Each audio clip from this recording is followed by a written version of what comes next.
मुझे आप में से बहुत लोगों के मैसेजेस आ रहे हैं, कमेंट्स आ रहे हैं and I see each and all of you blaming yourself. But क्यों? अभी मैं आपको लॉजिकली प्रूव करके दिखाऊंगी ऐसे क्वेश्चंस के साथ कि इतने घटिया पेपर में आप कैसे अपने आप को ब्लेम कर सकते हो। ये आपका नॉलेज का टेस्ट था ही नहीं। I was shocked to read such comments कि पीपल आर सेइंग कि I failed as a brother, as a son, loser always a loser. I agree, आपने 20-20 घंटे पढ़ाई की है, बहुत हेक्टिक शेड्यूल था, बट आप ऐसा क्यों बोल रहे हो कि आप नजर भी नहीं मिला पा रहे हो? आई एग्री पेपर बहुत डिफिकल्ट था, बट ये आपके नॉलेज का टेस्ट नहीं था, so stop blaming yourself. And I was shocked to read this. एक बच्चे ने सुसाइड कर ली इतने वाहियात पेपर के लिए। अरे अगर पेपर वाहियात नहीं भी होता, बाई चांस ढंग का पेपर भी आता, तो suicide was never a solution. How could you even do that? देखो मैं भी लॉजिकली प्रूव करती हूँ आपको कि क्यों मैं ऐसा बोल रही हूँ। ये क्वेश्चन देखो, ठीक है, नोबेल प्राइज 2025 से रिलेटेड पूछा है। आई अग्री, ट्रम्प चिल्ला चिल्ला के बोल रहा था कि मुझे नोबेल पीस प्राइज दो, तो इसलिए नोबेल प्राइज क्वेश्चन में है, आई मीन न्यूज में है, तो आप पूछ सकते हो, इंपॉर्टेंट हो गया, ठीक है।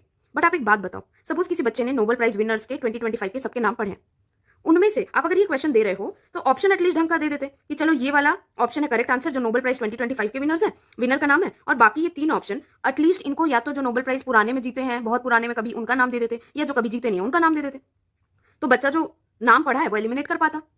अब आप क्या चाह रहे हो? ये चारों के चारों जब आपने नोबेल प्राइज विनर 2025 वाले के ही नाम दिए, तो आप क्या एक्सपेक्ट कर रहे हो? क्या बच्चा कौन जीता वो भी पढ़े, उसकी माँ का नाम, पिता का नाम, बच्चे का नाम, पत्नी का नाम, कहाँ पैदा हुआ है, क्या कर रहा है, सब बैठ के रटे? Do you really want this? ये देखो क्वेश्चन, इतना बड़ा बड़ा क्वेश्चन दिए हैं, एथिक्स का क्वेश्चन, इतना लेंदी पेपर। ये देखो, इतना बड़ा क्वेश्चन, इतने सारे टफ स्टेटमेंट्स, उसके बाद इन स्टेटमेंट के बीच में correlation, and then you have to select among दोस्त। क्या है ये? And the worst part is, इतना डिफिकल्ट वर्ड्स भी आप इसमें यूज किए हो कि बहुत सारे बच्चों को हिंदी ट्रांसलेशन देखना पड़ रहा है। इतना लंबा क्वेश्चन कम था कि अब हिंदी वाले में और टाइम वेस्ट करे वो। And see this question, United peace keeping operation के कुछ फीचर से रिलेटेड क्वेश्चन पूछते हैं, मेक सेंस। ये कौन बताएगा बच्चा कि किस पीरियड में कौन कौन से चले? एंड लोग इस पे भी लॉजिक दे रहे हैं, ये ट्रिक काम करता, वो ट्रिक, कोई ट्रिक काम नहीं करेगा इसमें। This is so unfair. और आप नहीं फेल हुए, हम फेल हुए। ये देखो, पीआईबी से ट्रेंड्स देख देख कर पूरे पीवाईक्यू एनालिसिस करके मैंने 38 मोस्ट प्रोबेबल टॉपिक्स दिए थे, इस उम्मीद में कि इसमें 12 से 15 टॉपिक्स तो आएंगे ही। इस लेवल का एनालिसिस किया था, बट कहाँ, गिन के बस 3 आए, कुछ भी नहीं आया। So you didn't fail. चिल्ला चिल्ला के बोलती रही सबको पॉलिटी इकोनॉमी पढ़ो, पॉलिटी इकोनॉमी पढ़ो, उसी वही टॉप प्रायोरिटी में रखो, उससे क्वेश्चन ही नहीं आए ज्यादा। तो we as a teachers failed, so it's not you. If you really want to blame, blame us, because genuinely it's not you, it's we as teachers, as coaching institute, we failed. And उससे भी ऊपर is this UPSC. आप trend change करो, आप tough question दो, unpredictable चीजें लाओ, कोई प्रॉब्लम नहीं है। ट्रिक्स काम नहीं कर रहा, कोई प्रॉब्लम नहीं, but at least be fair, ask with in syllabus. एक लेवल प्लेइंग फील्ड तो रखो यार।